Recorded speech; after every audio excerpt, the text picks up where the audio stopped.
আসসালামু আলাইকুম। আজকে আমরা পেনিসিলিন নিয়ে আলোচনা করব। তো যেই পেনিসিলিন আবিষ্কার হয় 1929 সাল, ঠিক আছে। আলেকজান্ডার ফ্লেমিং সে এই পেনিসিলিন ডিসকভার করছিল। তো সেইখানে পেনিসিলিয়াম নোটাটাম নামে একটা ফাঙ্গাস, সেই ফাঙ্গাস থেকে উনি এটা আবিষ্কার করে। তো পেনিসিলিনের যে সমস্যাগুলো ছিল, পেনিসিলিন জি এর সমস্যাগুলো হচ্ছে যে এটা ছিল অ্যাসিড লেভাইল, যার কারণে আমরা ওরালি দিতে পারতাম না, ঠিক আছে। এবং এর যেই হাফ লাইফ খুবই কম ছিল, 30 মিনিট থেকে 1.5 ঘন্টা। হ্যাঁ, এরপরে হচ্ছে পেনিসিলিনের স্পেকট্রাম আসলে ন্যারো স্পেকট্রাম, ঠিক আছে। ন্যারো স্পেকট্রাম বলতে গ্রাম পজিটিভ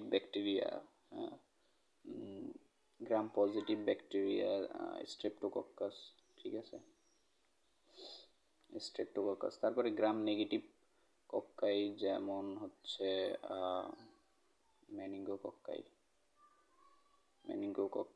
আর সিফিলিস আছে থিনওয়াল ব্যাকটেরিয়া, ঠিক আছে,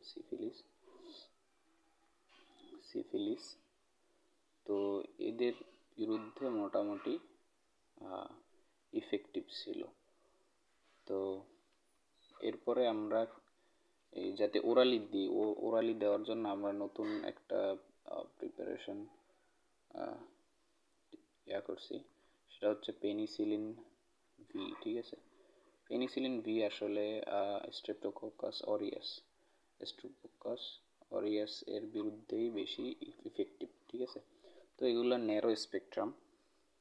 এখন আমরা স্টাফাইলোকক্কাসের বিরুদ্ধে দেখা যায় তো যে বিটা ল্যাকটামেস এনজাইম প্রডিউস হওয়ার কারণে রেজিস্ট্যান্ট দেখা যাইত, ঠিক আছে। তো আমরা মেইনলি স্টাফাইলোকক্কাসের বিরুদ্ধে যাতে কাজ করতে পারে, এই জন্য আমরা নতুন প্রিপারেশন বানাইছি, ঠিক আছে। তো স্টাফাইলোকক্কাস এখানে স্ট্রেপ্টোকক্কাস পায়োজেন। তো স্টাফাইলোকক্কাস অরিয়াস এর বিরুদ্ধে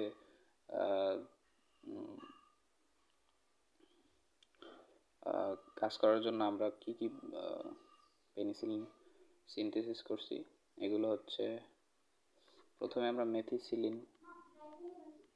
মেথিসিলিন আমরা ডিসকভার করছি, বাট এটা হচ্ছে মেথিসিলিন হচ্ছে আমাদের ইন্টারস্টিশিয়াল নেফ্রাইটিস করে, এই জন্য আমরা এটা ইউজ করি না।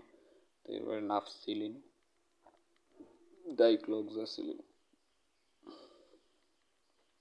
ফ্লুক্লোক্সাসিলিন, অক্সাসিলিন। তো এই ড্রাগগুলো আমরা ডিসকভার করছি। এর মধ্যে নাফসিলিন যে একে আমরা আইভিতে দিই, আর সিভিয়ার কেজে ডাইক্লোক্সাসিলিন ওরালি দিই, ঠিক আছে। এখন এইগুলো হচ্ছে স্টাফাইলোকক্কাসের ব্যাপার, অরিয়াসের এদের বিরুদ্ধে রেজিস্ট্যান্স ডেভেলপ করতে পারে না, ঠিক আছে। আচ্ছা, এরপরে আসি আমরা কিছুটা আরও ব্রড স্পেকট্রাম করার জন্য আরও কিছু মডিফিকেশন করলাম। তারপরে আমরা আরও কিছু ড্রাগ পাইলাম, যেমন অ্যামিনোপেনিসিলিন যদি বলি, তাহলে এখানে আছে অ্যামোক্সিসিলিন, এমপিসিলিন, ঠিক আছে। এই অ্যামোক্সিসিলিন, এমপিসিলিন এরা হচ্ছে আমাদের গ্রাম পজিটিভের পাশাপাশি এরা হচ্ছে গ্রাম নেগেটিভ ব্যাকটেরিয়া, আমাদের ইকোলাই, সালমোনেলা, শিগেলা, ঠিক আছে, এগুলোর বিরুদ্ধেও এফিকেসি দেখাইতে পারে, ঠিক আছে। তো এই জন্য আমরা বলছি ব্রড স্পেকট্রাম, অথবা এক্সটেন্ডেডও বলতে পারি, এক্সটেন্ডেড স্পেকট্রামের ড্রাগ, ঠিক আছে। আর আরও দুইটা হচ্ছে পিপেরাসিলিন, পিপেরাসিলিন, পিপারাসিলিন, টিকারসিলিন হয়েছে, এগুলো হচ্ছে অ্যান্টি সিউডোমোনাল, ঠিক আছে। সিউডোমোনাসের বিরুদ্ধে আসলে সিউডোমোনাস হচ্ছে একটা গ্রাম নেগেটিভ অ্যারোবিক ব্যাকটেরিয়া। তো সিউডোমোনাসের বিরুদ্ধে খুব অল্প সংখ্যক ড্রাগই আসলে ইফেক্টিভ। সো সেই ক্ষেত্রে আমরা এই যে কিছু স্পেশাল ড্রাগ এখানে পাইছি, কি টিকারসিলিন, পিপারাসিলিন, এরা আসলে অ্যান্টি সিউডোমোনাল, ঠিক আছে, অ্যান্টি সিউডোমোনাল। কিন্তু এরা হচ্ছে এই যে আমাদের এই ড্রাগগুলো, এরা হচ্ছে বিটা ল্যাকটামেসের বিরুদ্ধে আসলে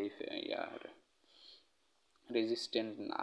সো এদের সাথে আমরা বিটা ল্যাকটামেস ইনহিবিটর ইউজ করি, ঠিক আছে, যেমন ক্ল্যাভুলোনিক অ্যাসিড, ঠিক আছে, ক্ল্যাভুলোনিক অ্যাসিড প্লাস অ্যামোক্সিসিলিন, তারপরে হচ্ছে সালব্যাকটাম প্লাস অ্যাম্পিসিলিন, ঠিক আছে, তারপরে হচ্ছে আমাদের এই যে পিপারাসিলিন প্লাস ট্যাজোব্যাকটাম, এগুলো আসলে কম্বিনেশন ইউজ করি যাতে আমরা বিটা ল্যাকটামেজ দ্বারা অ্যান্টিবায়োটিকটা রেজিস্ট্যান্ট ডেভেলপ না করে, ঠিক আছে, রেজিস্ট্যান্স ডেভেলপ না করে। সেগুলো আমরা কম্বিনেশন ইউজ করি। এখন আমরা মোটামুটি আলোচনা করলাম। তো এবারে আসলে আমরা যদি ফার্মাকোকাইনেটিক একটু আলোচনা করি, তো অ্যাবজর্পশনের ক্ষেত্রে ড্রাগটা যখন আমরা খাই, অ্যাবজর্পশনের ক্ষেত্রে আমরা বলছি এখানে অ্যাসিড ল্যাবাইল আছে কিছু। সো অ্যাসিড ল্যাবাইলগুলো তো আমরা ওরালি দিতে পারি না, বাকি যারা অ্যাসিড স্টেবল আছে। এখন অ্যাসিড স্টেবল কারা আসলে, যাদেরকে আমরা ওরালি দিয়ে এগুলো চিন্তা করলে হয়, পেনিসিলিন ভি একটা আছে, তারপরে স্টাফেলোর কক্কাসের বিরুদ্ধে যারা কাজ করে তাদের মধ্যে আমাদের আছে ডাইক্লক্সাসিলিন, তারপরে ফ্লুক্লোক্সাসিলিন, তারপরে আমাদের অ্যামোক্সিসিলিন, অ্যাম্পিসিলিন, ঠিক আছে, এগুলো হচ্ছে ওরালি দিতে পারি। আর টিকারসিলিন, পিপারাসিলিন এগুলো আমরা আইপিতে দিই, ঠিক আছে।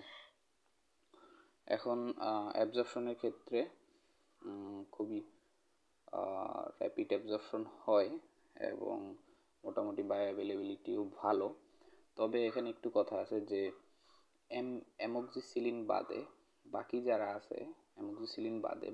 আছে তারা মোটামুটি খাবার দ্বারা তাদের অ্যাবজর্পশনটা মানে হ্যাম্পার হয়। সো আমরা অ্যামোক্সিসিলিন, আমরা এখানে এই জিনিসটা মনে রাখবো যে বাকি যারা আছে তাদেরকে অবশ্যই আমরা খালি মানে খাবারের 1-2 ঘন্টা আগে অথবা খাবারের 1-2 ঘন্টা পরে খাবো, ঠিক আছে। তো এই জিনিসটা মাথায় রাখবো, এক্সেপ্ট অ্যামোক্সিসিলিন। এখন ডিস্ট্রিবিউশন মোটামুটি ভালো, ঠিক আছে, তবে সিএনএস ডিস্ট্রিবিউশন একটি কম, বাট যদি মেনিনজাইটিস হয় সেক্ষেত্রে আবার সিএনএস এর ডিস্ট্রিবিউশন হয়। আচ্ছা, এরপরে হচ্ছে এক্সক্রিশন। আচ্ছা, ডিস্ট্রিবিউশনের ক্ষেত্রে যে বিষয়টা, যে আমরা তো বলছিলাম যে পেনিসিলিন এর হাফ লাইফ খুবই কম। তো এই জন্য আমরা পেনিসিলিনের কিছু প্রিপারেশন বের করছি যেগুলো আসলে অনেক বেশি হাফ লাইফ থাকবে, ঠিক আছে। তো এই ক্ষেত্রে আমরা প্রোকেইন পেনিসিলিন